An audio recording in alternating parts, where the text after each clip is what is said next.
Yan guys, update sa ating kesame yan oh. Tapos na guys, itong kesame natin. Oh. Ito dito ako natagalan sa paggawa ng kesame kasi ito yung pinakamahirap na banda. So actually nagkakat ako ngayon ng pera dito sa may mga kanto-kanto.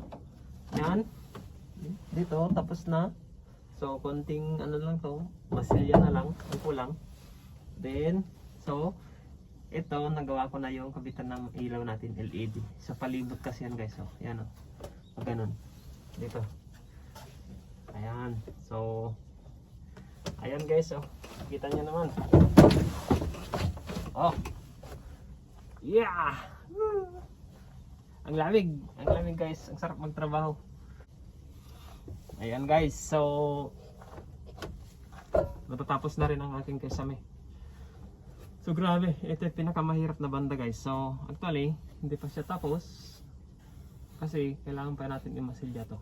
Tapos ipantay natin tong ano to. Pantayin natin to. Yung parang ano to, may bari-bari siya. Ayan.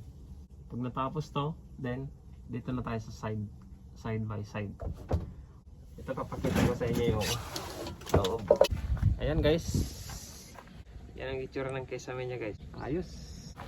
Yan, meron pa dito parang ano siya. Yan. Okay na. Ayan, fix na.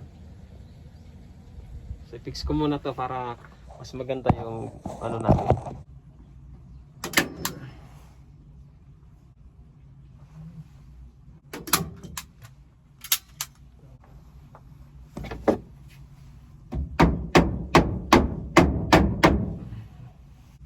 Okay. So yan guys, almost done na ang ating kesame. So talagang medyo matagal nga lang to kasi mag-isa lang ako guys na nagtatrabaho dito. Ayan. So ito talaga dito, pinakamahirap na banda guys. Ayan, dito. Kasi nga ilang cut yan. Ayan o. Tapos ang cutting natin is mano-mano lang. Ito yung gusto ko sa wood eh. Yan o, yung parang ano niya. May art na agad. So yan lang guys. Oh. Yeah. So see you next video guys. So matagal-tagal lang din ako nakapag-upload kasi hindi pa tapos yung ano guys, wala pa akong i-upload eh. Ayan, ngayon meron na tayong nagawa kaya i-upload ko na guys. So yan ang finish ano natin. Almost done na. Masilya na lang guys ang kulang. Okay, bye bye. See you next video guys.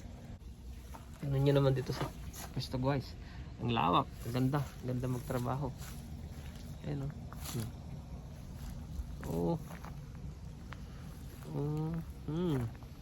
Okay. Bye bye. Peace.